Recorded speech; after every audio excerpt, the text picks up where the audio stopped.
Olá, meus irmãos, muito boa noite. É quarta-feira, noite de oração, noite de reflexão na palavra do Senhor. Eu quero convidar você para essa noite lendo o verso 21 do capítulo 12 de Romanos, que nos diz assim: não te deixes vencer do mal, mas vence o mal com o bem. Vamos orar. Pai, nós te damos graças, porque até aqui o Senhor nos abençoou. Muito obrigado, Deus, por chegarmos aqui nesta semana, amparados pelo Senhor, cuidados pela Tua graça. Muito obrigado, Senhor, pelos nossos lares. Muito obrigado, Senhor, pelas respostas de oração. Muito obrigado, Senhor Deus, pela Igreja de Jesus, que abençoa as nossas vidas. Muito obrigado, Deus, por esse tempo difícil que passamos, por esse tempo diferente, que nos desafia a termos experiências profundas de fé com o Senhor. Muito obrigado, Deus, por elas também. Muito obrigado, Senhor Deus, pelas respostas com relação às enfermidades. Nós te agradecemos, Senhor Deus, pela cura de muitas pessoas que conhecemos. Nós suplicamos, ó Deus, por aqueles que estão ainda enfermos e também, ó Deus, pelos corações enlutados. Dá-nos uma noite na Tua presença, uma noite de edificação, uma noite de anunciação e uma noite, ó Pai, de glorificação, louvor ao Teu nome. Muito obrigado, Senhor Deus, pela oportunidade de estarmos aqui. Muito obrigado por estes recursos que nos conectam.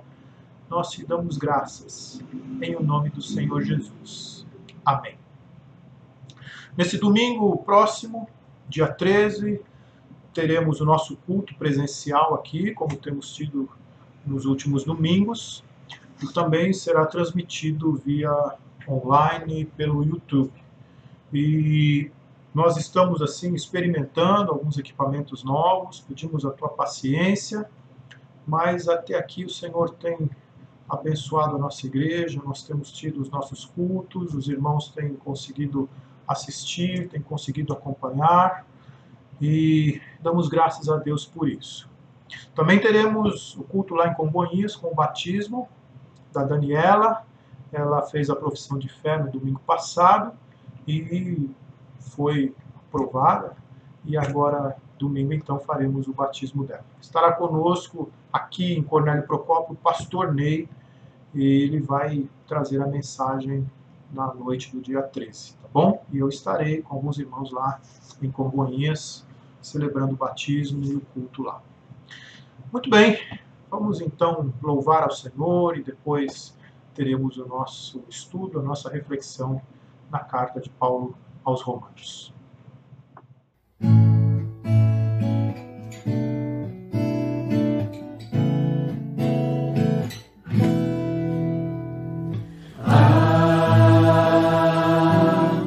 Como é bom poder aos pés da cruz depositar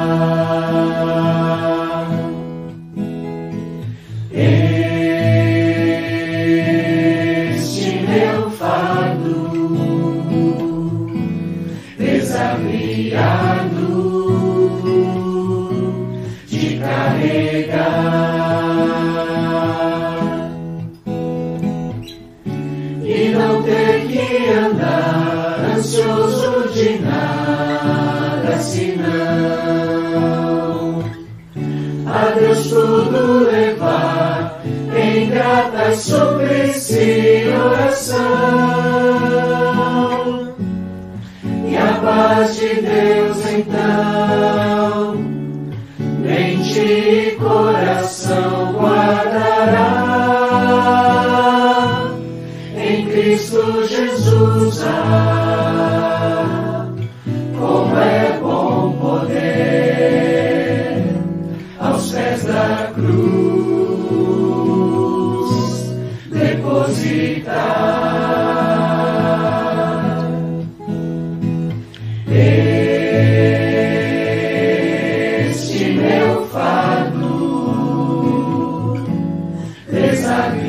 fardo de carregar,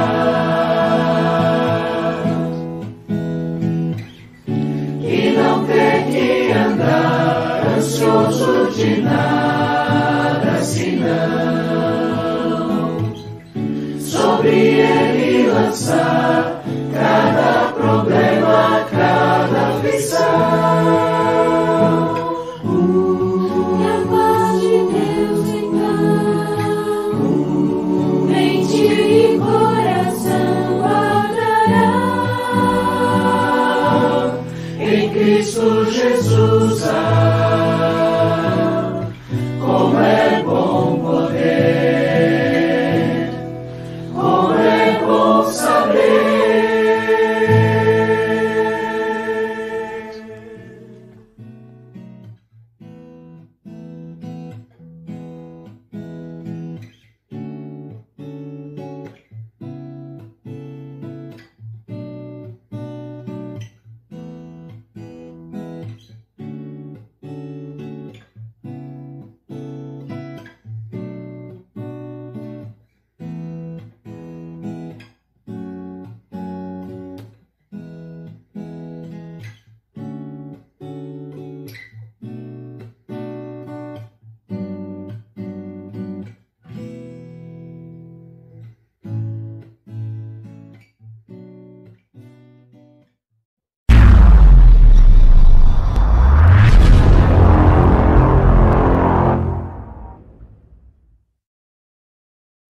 O nosso texto para esta noite é Romanos, capítulo 12.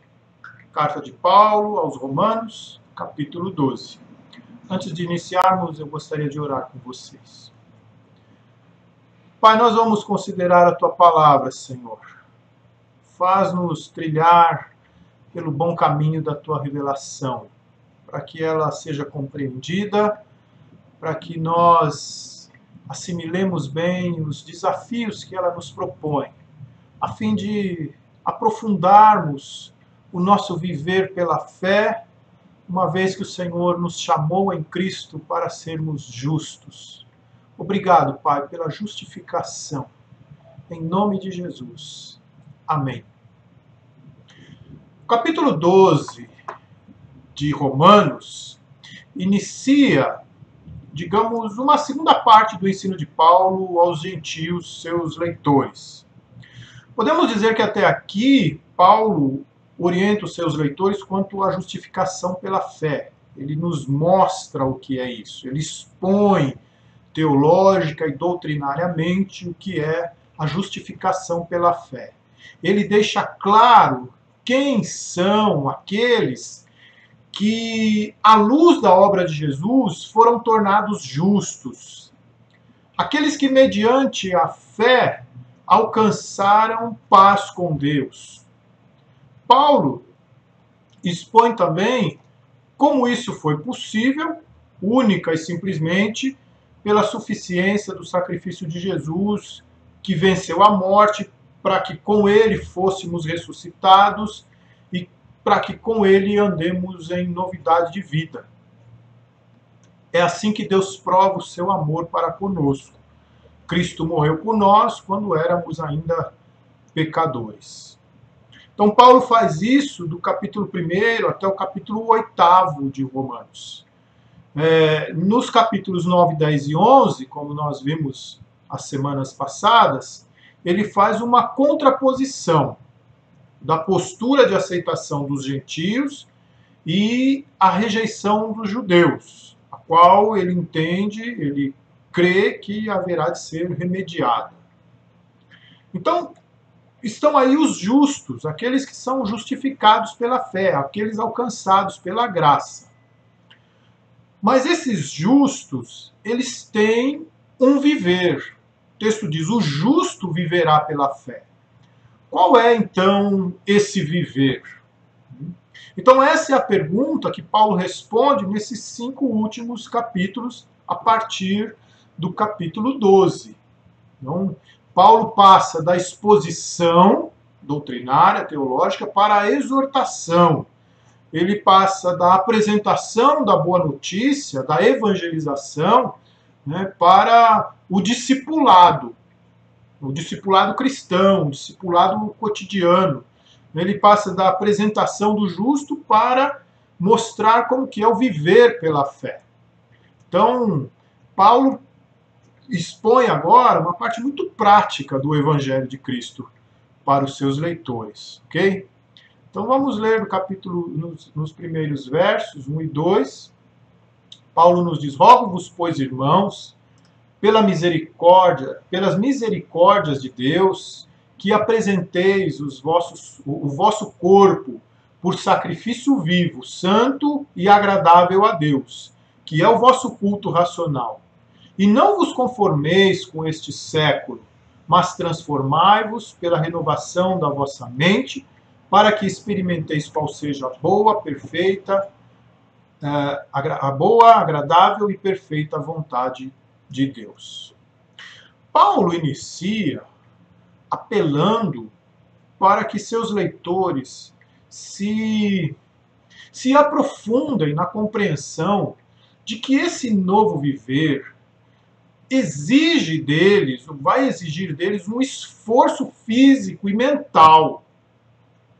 Pois ele chama atenção, ele vai requerer uma inconformidade.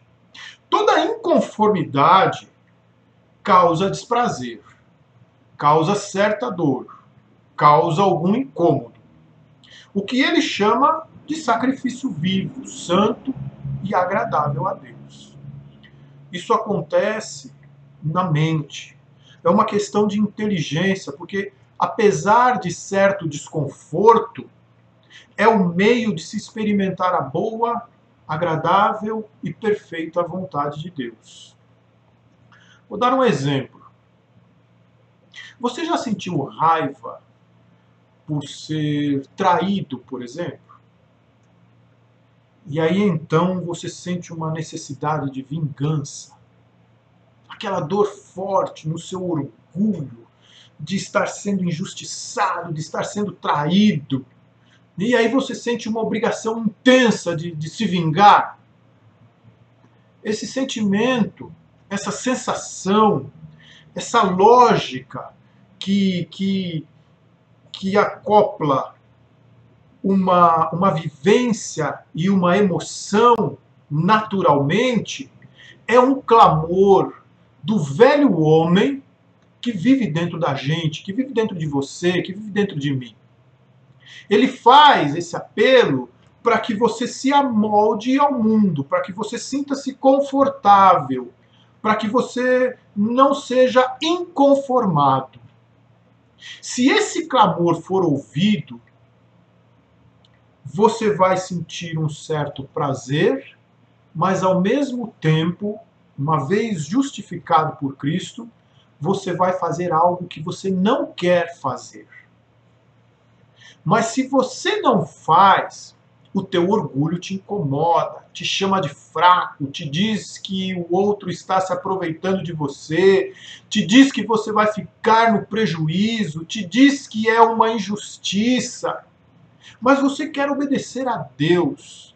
Você sabe que vai pecar se ouvir a voz das tuas emoções, se permitir-se acomodar-se a essa lógica. Daí, de alguma forma, você vai para a Bíblia, ou o que está na sua mente, ou o que está no texto, ou a mensagem que você ouviu, e para que Deus te oriente e te faça experimentar a sua boa vontade, perfeita e agradável. Então você se depara com Romanos 12, lá no versículo 17, por exemplo. Não torneis a ninguém mal por mal, esforçai-vos por fazer o bem perante todos os homens, se possível, quanto depender de vós, tende paz com todos os homens. Não vos vingueis a vós mesmos, amados, mas dai lugar à ira, porque está escrito: a mim me pertence a vingança. Eu é que retribuirei, diz o Senhor. E aí você sente uma paz que excede o teu entendimento, uma paz que te desobriga daquela daquela necessidade de vingança. E aí então você experimenta a boa, agradável e perfeita vontade de Deus. Como se Deus dissesse assim para você: filho, fique em paz. Não sinta-se nessa obrigação de fazer justiça com as tuas próprias mãos. Não sinta-se na obrigação de vingança. Faça o bem, perdoe, releve, ande a segunda milha, dê a outra face, entrega a tua capa. E você sente paz, você se sente bem, você se sente um vencedor quando se alegra com essa orientação de Deus e olha para a pessoa que te traiu, para a pessoa que te ofendeu com amor.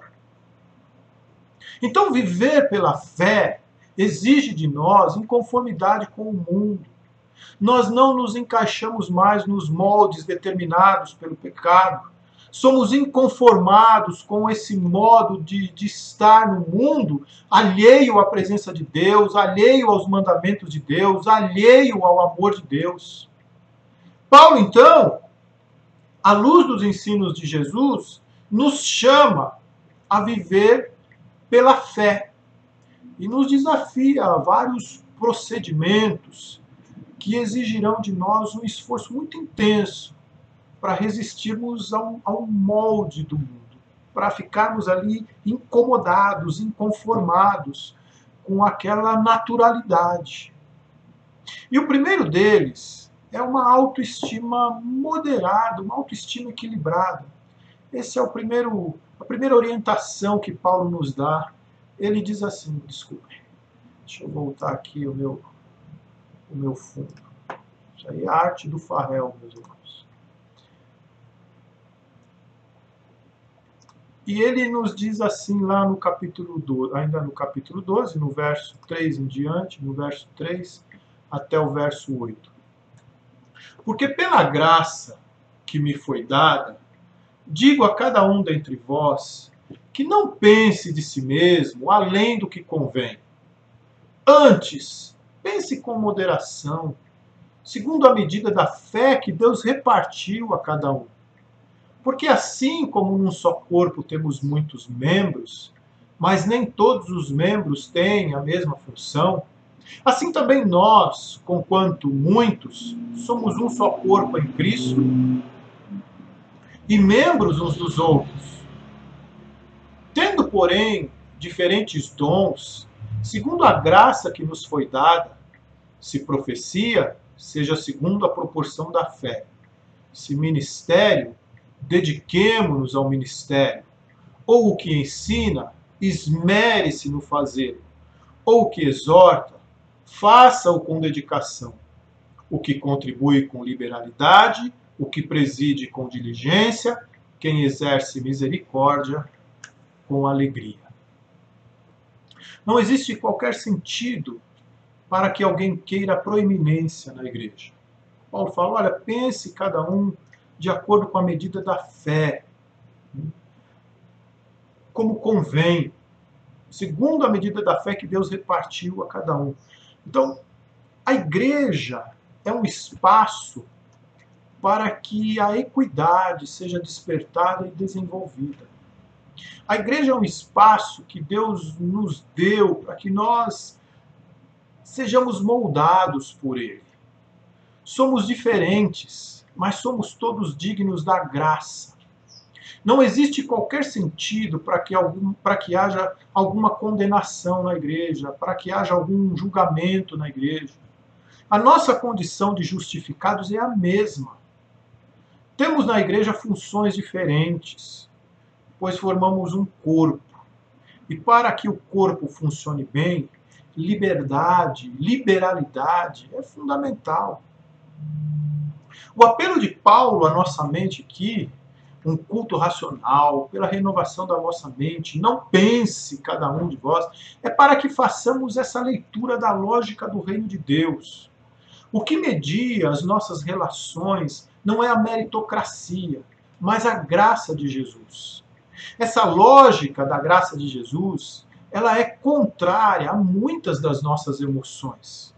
das emoções incitadas pelo velho homem, que precisam morrer dentro de nós, e com ele a autoestima desequilibrada. Uma autoestima desequilibrada provoca inveja, ciúme, medo, presunção, indiferença.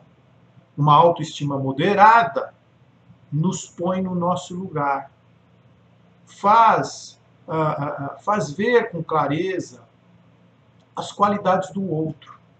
Permite chamar o outro para estar comigo.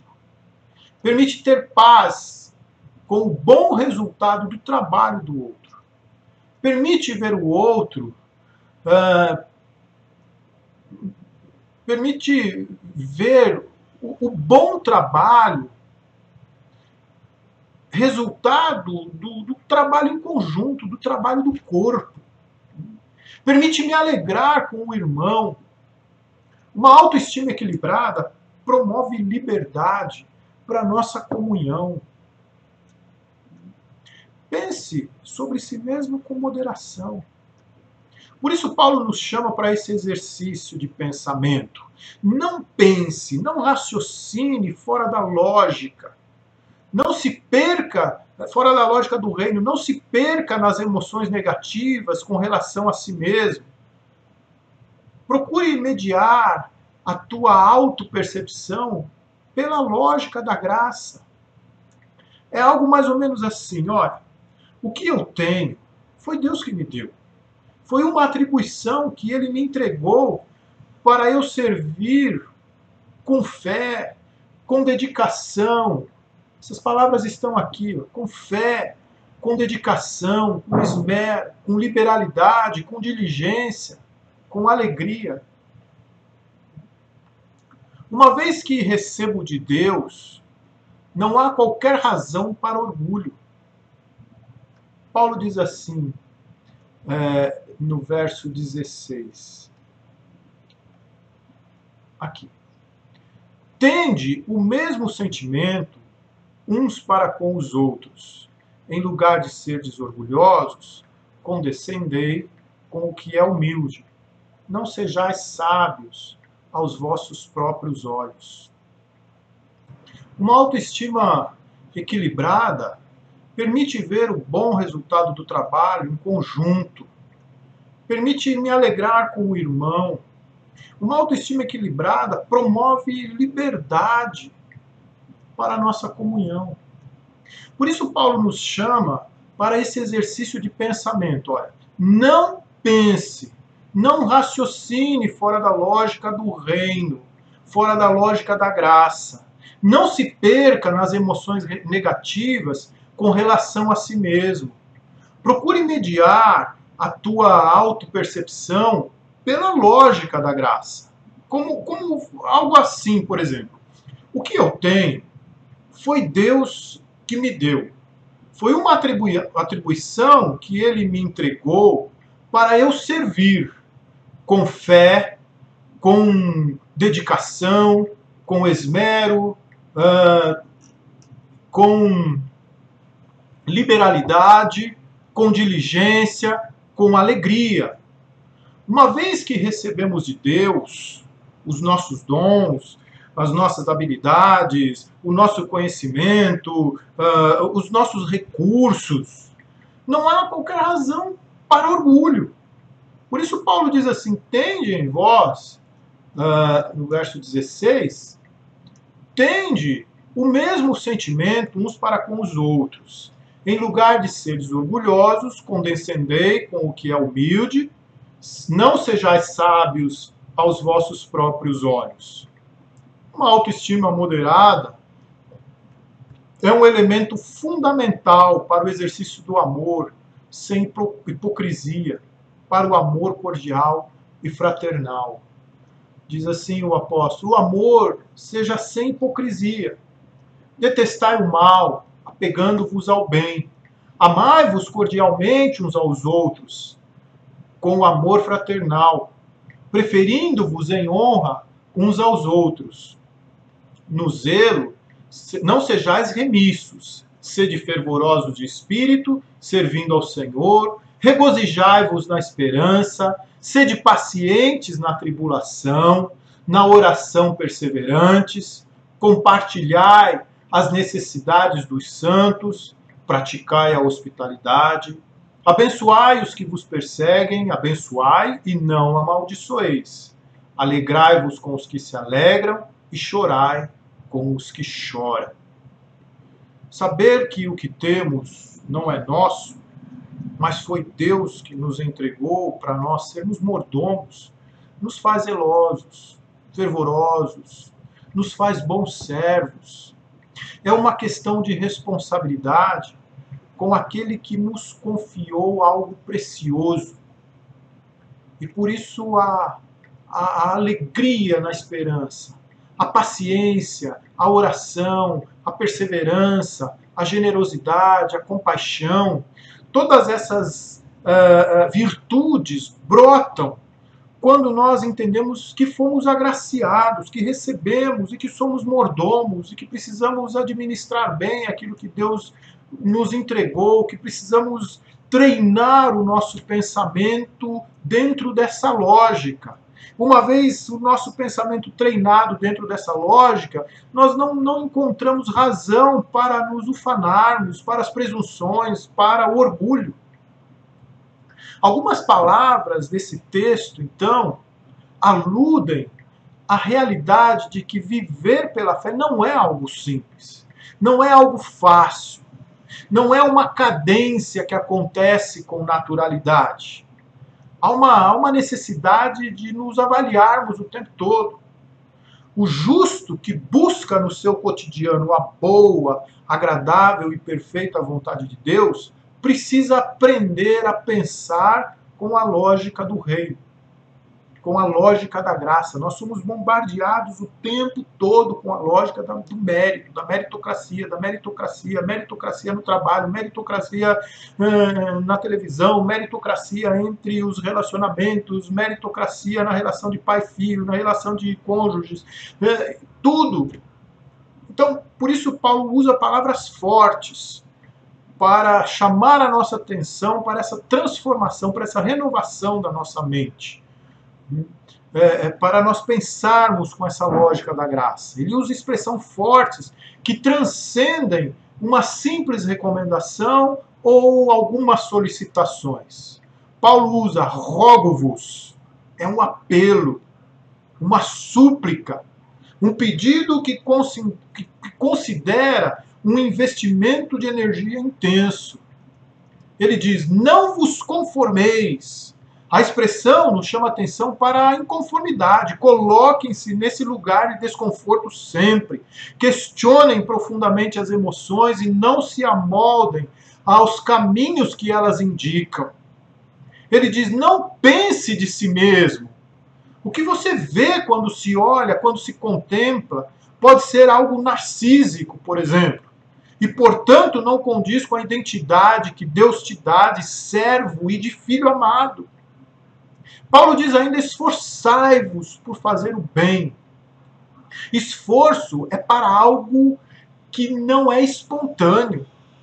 Até que se torne espontâneo, é preciso esforço. E tudo que pelo esforço se torna natural, se torna mais espontâneo, se não for cultivado sempre, se não for treinado com mais esforço ainda e dedicação, se perde. Se você aprende a ler com esforço, se dedica para ter o hábito da leitura, e se você não faz isso todo dia, você perde. Se você sair para correr e for alcançando os quilômetros e a velocidade que você gostaria de alcançar, e depois de um tempo você não cultivar isso sempre, você perde.